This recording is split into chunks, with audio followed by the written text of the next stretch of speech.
DJ Dabwar. I'm a partner manager here at Abacum. Super excited to have everyone join today for our webinar. The topic will be rethinking FP&A, so trends, challenges, and tools driving smarter decisions. Quick intro from myself. I've been in the planning space for almost 5 years now, working with a number of clients and partners across different industries and different markets across the world as well. I'm also joined by Kieran from one of our key partners, Sixside Analytics. Kieran, I'll hand it over to you for a quick intro, and then we can get into the agenda. Yeah, appreciate it. Thank you, TJ. Hi, everyone, and thank you again for taking the time to attend this webinar. I know for many of you, it may be a long weekend coming up, so again, appreciate your time. My name is Kieran Barger, and I'm the president of Sixside Analytics. We are an FP&A consultancy that is dedicated to streamlining and optimizing processes such as budgeting, financial reporting, analytics, and various other processes as well. So I've been in this space essentially my entire career. I used to work for other companies, and then I founded Sixside Analytics in 2019. And since then, we've grown to over 150 customers across 4 continents. We've had quite a bit of experience. And yeah, TJ, I'm just thankful to you for inviting me to this webinar today to share my thoughts. Absolutely. Cool. So I'm just going to go ahead and share my screen so everyone can see.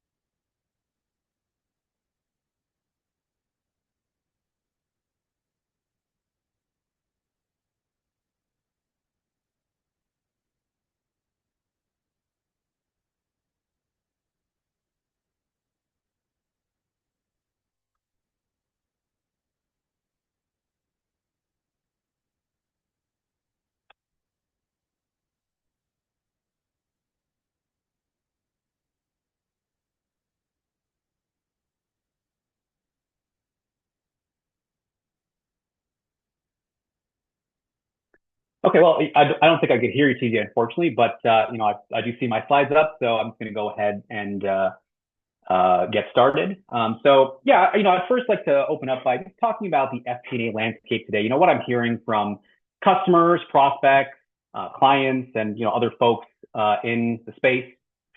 Really, I think the biggest focus today is on finance teams being more of a strategic partner as opposed to that traditional back office function. More and more, I think companies are realizing today that finance has a tremendous role to play when it comes to shaping overall corporate strategy and how you move things forward, right? So there's been more of a shift towards finance requiring the tools, the processes in order to be more of an active advisor to the business as opposed to being that traditional reactive function, putting together reports, putting together budgets that are days, if not weeks old, right, and outdated. So I've definitely seen an emphasis more towards the modernization of finance teams and taking an active role in overall strategy analysis. As part of that, there has been an emphasis on actionable insights and analytics, right? So more of a proactive versus a reactive stance. Instead of saying what did we do, it's more so what can we do or what should we do? If we did this, what happens? If we did that, what's going to happen, right? So it's more of kind of shaping that overall strategy through the use of actionable metrics and insights.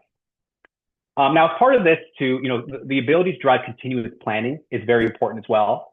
Gone are the days where teams would produce a budget, it would be obsolete, in a month or two, and that would be totally fine because it didn't really matter anyway, right?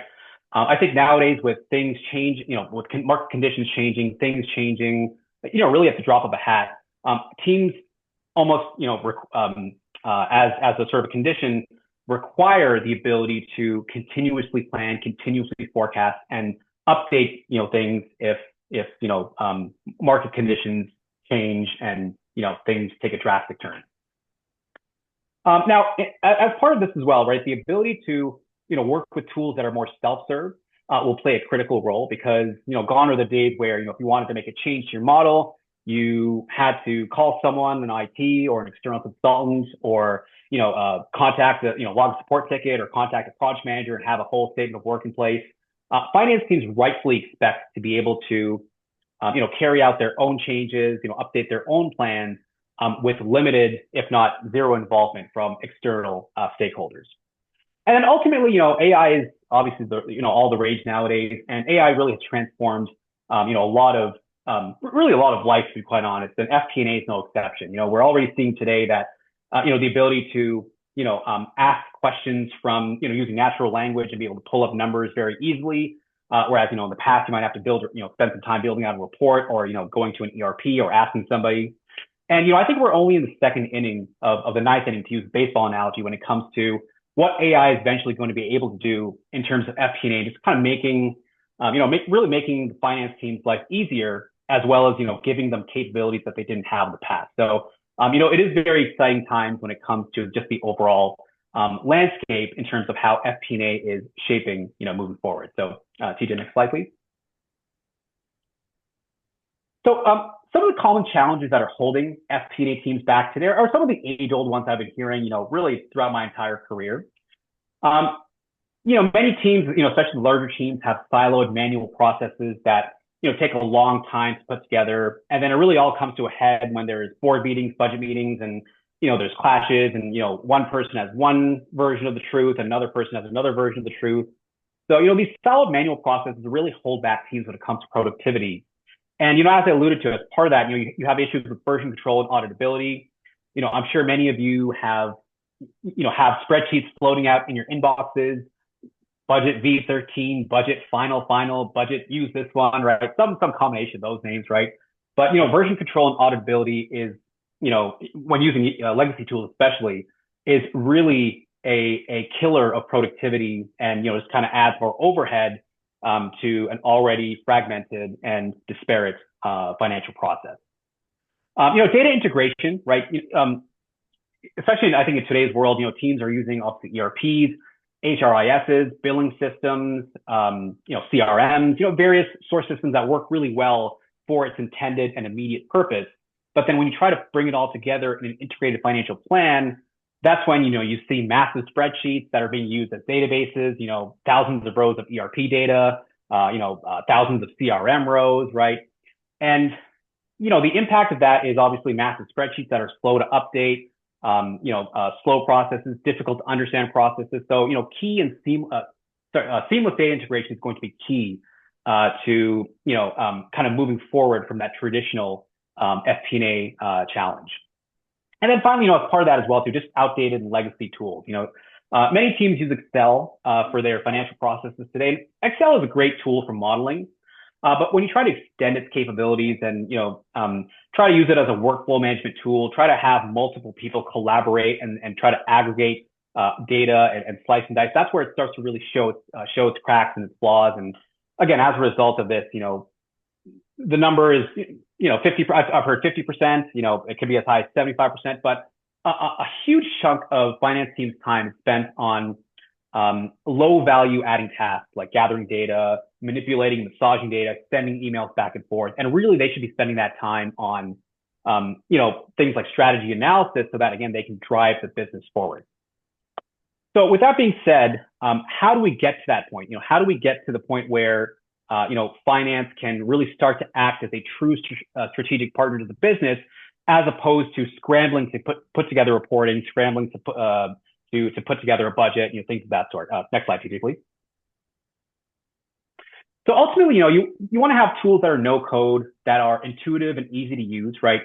We understand that finance professionals are super busy. They don't have time to get a degree in SQL or, learn a whole technical, syntax or, a coding language, right? Tools have to be, it's almost mandatory at this point. Tools have to be easy to use, easy to deploy, and easy for the finance team to manipulate, because, things change, right? Plans are not static. Things are always going to change. They might even change from week to week sometimes, to be quite honest. So tools just really need to be easy to use, easy to manipulate for the finance team in order to be widely adopted and ultimately be successful. As I mentioned earlier, seamless data integration with various source systems. Ideally, you should be able to just click a few buttons and be able to download all your data into your financial plans without having to, like I said, go in every month and copy and paste your information into spreadsheets and have to use them as a massive database. Um, handling complex and large data sets. I think we can all agree that, the nature of today's data is very unstructured, very large, right? So you obviously want a system that can grow with that can handle that level of complexity, potentially millions of lines of data. And then also continuous innovation, especially in the areas of AI, right? You want a tool that is going to be up to date with the latest and greatest so that you benefit from those productivity gains as well, right? You don't want to be stuck with a legacy tool that hasn't changed in several years, because that in a way also kind of holds you back from doing your best work as well. So you ideally want something that you really want to work with a vendor that is at the forefront of technology and innovation. And like I mentioned earlier, just being owned as much as possible by finance. The second that finance teams have to go to an external consultant or an IT professional, that's when things start to break down. They obviously have to wait for that person to get back to them. And then that's where workarounds come in. Okay, well, I need to change this today. I don't have time to wait, to log a ticket or to get in touch with someone. I'm just going to go back to what I know best, maybe Excel. And that's where, a tool really starts to break down in terms of, it's not widely adopted. There are workarounds, and then it kind of, goes to the wayside, right? So ideally, you want tools today that are 100% owned by finance, that are at the forefront of of sort of innovation and kind of technological prowess, and are ultimately just very easy to use and easy to manipulate for finance teams. Next slide, TJ. So in terms of the lay of the land, and in terms of what these tools look like, we'd like to think that there's 3 generations of FP&A tools. So in the early 90s or so, we had these big players like IBM, Oracle come out with first-gen FP&A tools that at the time were truly revolutionary. They allowed finance teams to aggregate their data in an automated fashion, to slice and dice their information. And, this was truly not possible before. So these were groundbreaking tools. Now, they cost an arm and a leg to implement, usually in the 7 figures. They took a really, really long time. But, ultimately, I think they were very helpful. As the years went on by and as we got into sort of the 2000s or so, a second generation of tools came out that were a bit lighter, right? A bit easier to deploy, a bit more user-friendly, right? Not as antiquated, not as tech-heavy or code-heavy as some of these older tools. But still, at the end of the day, you still required some sort of technical expertise in order to truly benefit from the tool. So whether that technical expert was someone in-house or whether that was an external consultant, you still needed someone who was very well versed with both the finance side as well as the technical side in order to get the most usage out of these second generation tools. Out of this is where the third generation tool kind of came in. As finance teams realized, hey, we don't have the bandwidth to, keep paying external consultants. We don't have the bandwidth to, have a dedicated bunch of experts on our team just to manage our FP&A tools, right? That's where these third generation tools came in to kind of bridge that gap. And to their credit, they are light, they're nimble, they're very easy to use. They are, relatively sort of low, lesser of a shift, I'll say. But a lot of them, I will say, are very new. They're very immature, and they are geared mostly towards startups, right? So, when you start to scale, obviously most businesses, their goal is to grow and not, remain as a startup. But as they start to grow, a lot of these tools rather, start to kind of show their cracks. They don't scale as well. And that's when you kind of have to go back to the drawing board and say, okay, well, we need something better. And I think that's where a tool like Abacum really kind of gives you the best of both worlds, because, it's geared more towards enterprise, more towards the enterprise, but it can kind of, scale down or scale up, right? So, if you're a startup that's rapidly growing, a tool like Abacum can kind of, fit in well with what you're doing today. It can grow with you as you start to increase, or grow the overall business, right? But at the same time, it's not necessarily priced like an enterprise tool as well. So I think that's where Abacum kind of sits, uniquely as a third gen tool, in that it kind of, gives you the performance and reliability of an enterprise tool while not being priced as such. So TJ, I'll maybe turn it over to you to say a few words more about Abacum. Yeah, absolutely. Can you hear me now? Yes, I can hear you. Perfect. Awesome. Sorry about that, everyone. Just had some technical issues, but we'll get into a quick poll before we proceed with the following slides. So, Lydia, if you don't mind adding that. So, the poll is which FP&A tool do you use today? We'd love to hear a bit about that, just to get an understanding of what our audience is currently using, whether it's, Excel, Google Sheets, you have your other players, including Adaptive, Planful, and of course others as well. So, we'd love to hear a bit about that. We'll give about 15, 20 seconds for everyone to complete that.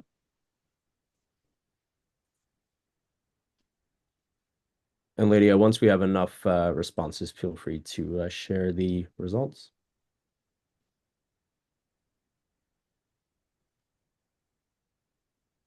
Okay, great. So yeah, a lot of people on Excel and then other platforms as well. So yeah, exactly what we expected in terms of the audience today. So this session is really valuable to you. And just for an introduction on Abacum, at the end of the day, our mission really is to empower, finance teams to make sure that their organizations thrive, better decision making, faster execution.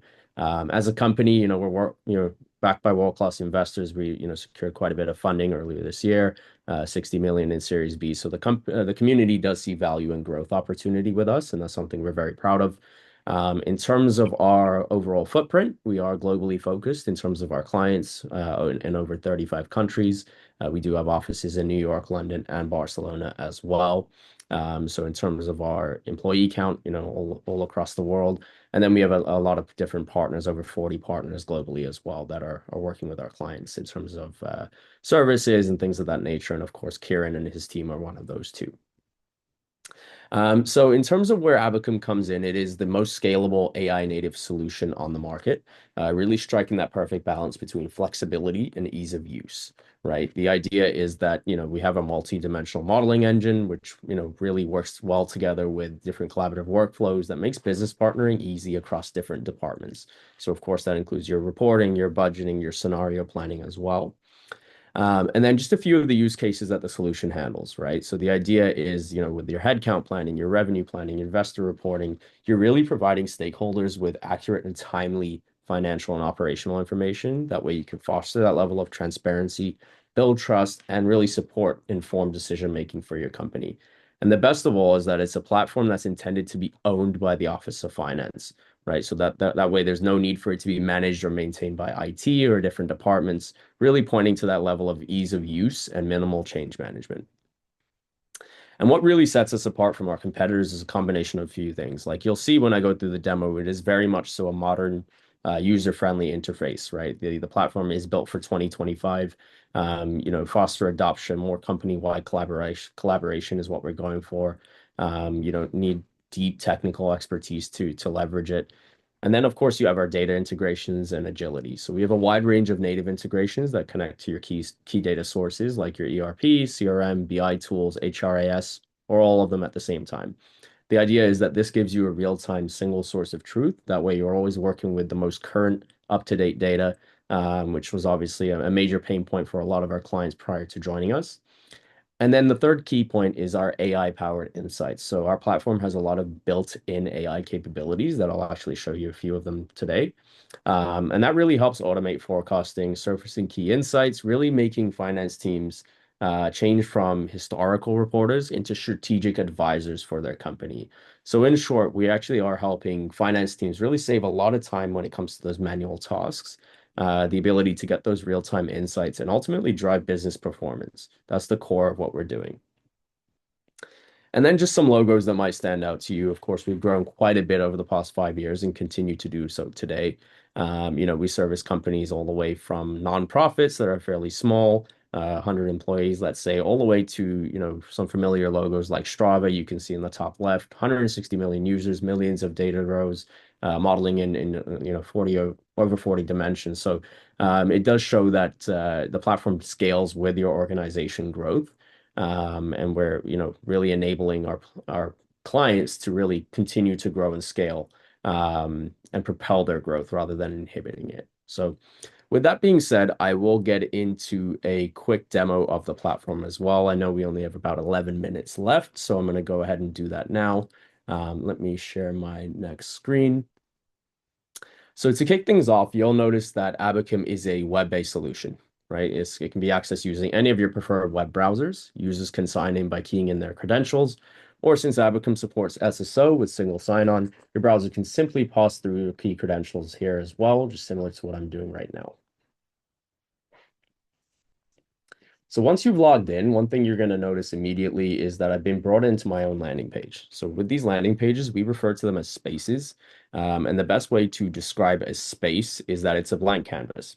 You can create a space for your dashboards, for your reporting, for your input templates, or even a combination of both. In this case, I've configured mine to show me different KPIs and charts. You can see I have a few KPIs here, a few charts here as well. And then, of course, a section called callouts, which you can see on the top right here in blue. This really provides the ability for users to create commentary to help tell a more complete story as well. Users really have the option to configure their own spaces or even have an admin, go in and assign them throughout the entire organization. So while multiple users may have access to the same dashboard that you see here, each individual will only be presented with the information that's specifically been provisioned for them to see. So there is that level of security and control involved as well. We also have, some key, really great AI features that users are leveraging on a daily basis. One of their favorites is called AI summaries. This is a great way to contextualize the underpinning data within any visual. So you can see I'm going to simply click on the pencil here, click quick summary. And what it's going to do is generate just at the bottom here a summary of that chart. I do have options to go ahead and make it shorter, make it longer, can simplify it. I can even go in and edit as well.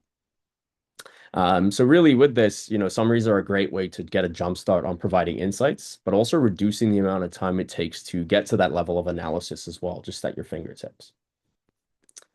And then if I scroll down a little bit more, you can see I have my consolidated P&L. So this is a report that we've developed and sort of put into the space. You'll notice that we're reporting at the month to date, quarter to date, and year to date level. And then within these rows on the left, I have my accounts. These reports are fully interactive. So if I go ahead and click on revenue, for instance, I can actually drill down in my US entity all the way down to the customer level. So this drill down capability is extremely useful when it comes to analyzing data, but it's also something that sets Abacum apart from other solutions. We're one of the only few CPM solutions that can accommodate unlimited dimensionality in this way. So I'll just exit out of that just a bit there. So that's our drill down capability. But what about drilling through to underlying transactions that make up a balance? For instance, if I want to see this revenue number of 7 million and understand what are the transactions that make up that number right there, that balance, I can actually go in and click and open our transaction details. So with this, with a simple right click, users can actually see the transaction level data that makes up our balance. So this is data that's being brought in directly from the GL. So you don't have to go all the way back into your ERP if you want to see this data. So just exiting out of that. And in terms of the look and feel of our spaces and, within Abacum, that's really totally up to you. You can see I can simply, drag and drop any of these tables as I want to, format it in a way that makes sense for me. I can also go in and make any changes to tables like this as well by clicking our table builder, which I'm going to do now. And it's going to open up a window where now I can see the same table. Of course, we're reporting by month to date, quarter to date, year to date from a time standpoint, comparing our actuals, our forecasts, and then, of course, a variance column on the right here as well. But in this case, if I wanted to say, just look at revenue alone, I can make that selection fairly quickly and Abacum will reflect that change too. So I can actually go in, look at my variables. I can go in and click this plus icon. Right now we're calculating for all of these. If I just want to look at revenue, I can go ahead and do that as well. And of course, I can still drill down and it's going to bring in all of that data. If I wanted to add to it and perhaps look at each of these columns through a specific region lens, I can go and do that as well with our grouping. And now, of course, I can see the same view, but just with our European breakdown, US, and then, of course, LATAM as well. So from an ad hoc reporting standpoint, it's really easy to use. Everything is point and click, drag and drop, and users don't have to go in and learn any sort of scripting language in order to create their own reports. So just exiting out of that and sticking on the topic of reporting, users can be a single click away from consuming any report that they want to. So I've actually developed my own favorite section because these are the reports that I'm commonly as a user being asked to look at and input data into. I can actually open my integrated financial statements, for instance, which is going to open up in a new window here. And this is a consolidated view where I can look at my P&L, my balance sheet, as well as my cash flow. And then, like I mentioned, the look and feel of these are totally configurable to your liking. So now that we've done this analysis, let's switch gears and jump into budgeting, right? So I have my task manager over here on the bottom left. And this is a really easy way for someone in the system to identify the activities that they're actually responsible for completing. So if I go over to hover around our OpEx planning, you can see I actually have a deadline, and I can add an owner for whoever is responsible for this task, but a deadline for when it's due as well. I've simply linked in my input template here, so for easy access. I'll be brought into the template that I'm required to fill out. Now, as you all know, finance teams tend to manage different versions of spreadsheets for their budgets, especially a few of those people who mentioned they're using Excel for budgeting today. Often you're probably running into complex formulas, and this requires a lot of manual effort to get that consolidated view. So this is really all simplified within Abacum. This input schedule here allows us to plan by department, by account, by month. I also have my accounts in my rows, with my totals actually automatically calculating. So the layout of this template is totally configurable to you, much like everything else we've covered so far. For this budget, I've pre-populated the accounts with my latest forecast to give me a starting point. However, Abacum does support zero-based budgeting or even pre-populating budgets with other versions, including actuals. If I go ahead and double click on my miscellaneous uh, tab here, you can see I can go ahead and immediately make that impact and make that edit, right? So just exiting out of that, you can scroll down, and we also do driver-based calculations. So if I double click on our flights in our input assumptions, you can see we can do that here as well. And a huge benefit of centralizing these calculations is that you can rest assured that the same logic is actually being applied consistently across the entire organization. And then, of course, in addition to that, our budget owners can actually plan down to the vendor level as well. So similar to what I was doing before, I'll simply double click and I'm able to go in and type in any calculations and inputs that I may need to go and do.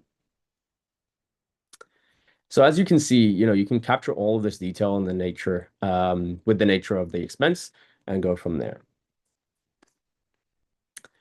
And then just getting back into our OpEx reforecast. So I'm going to exit out of this and go back to my favorites here. And I'm going to click into, for instance, my OpEx reforecast, open that up. So now let's pretend that we're going to fast forward a little bit to next year. It's, February, actuals have come in. We want to do some reforecasting. So I've opened up my OpEx reforecast. And with Abacum, it really enables you to carry out different types of forecasts, whether it's a monthly rolling, a 3+9, a 6+6, but ultimately the design of the forecast template is up to you.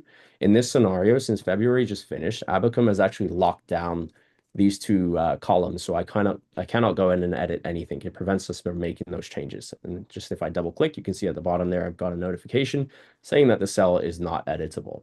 However, the forecast, I can still go in and make the exact same changes that I was making in the previous demonstration. You can leverage all of those same capabilities that you saw from the budget template. You can enter those values directly into the GL, at the GL level, sorry, and you can have those driver-based expenses forecasting at the vendor level if required as well. So essentially with this, a reforecast is really just another version where you're doing, you're really combining those actuals with forecast information. So exiting out of that, and one final cool piece of technology I wanted to show you was our AI feature around Abacum Intelligence. So our intelligence agent is right here in the bottom right. The idea is that it sits on top of your models and data. It acts as like an analyst in your pocket, if you will. It can explain variances, summarize plans, surface insights, and even generate what-if scenarios without having to, force you to dig through different reports. For instance, I can ask it a specific question pertaining to my data. I can ask it, what was the revenue in February 2025? And it's going to go and search up the answer to that. And just give it a moment here to do some thinking. And then there you go. It's just like that. It populates the info I'm looking for. Now, this was a fairly standard question, but the idea is that this will save our customers so many hours every month because instead of manually hunting for answers, you're in a board meeting, you're talking with the rest of your team, you can get that instant data back reasoning. So I will stop sharing there. With that in mind, that was really our Brief demo of Abacum, dashboards, drill downs, OpEx planning, reforecasting, all connected in a single model. We're happy to go deeper into a follow-up session for your tailored use cases as well. So please let us know in the poll that is going to be put up right now.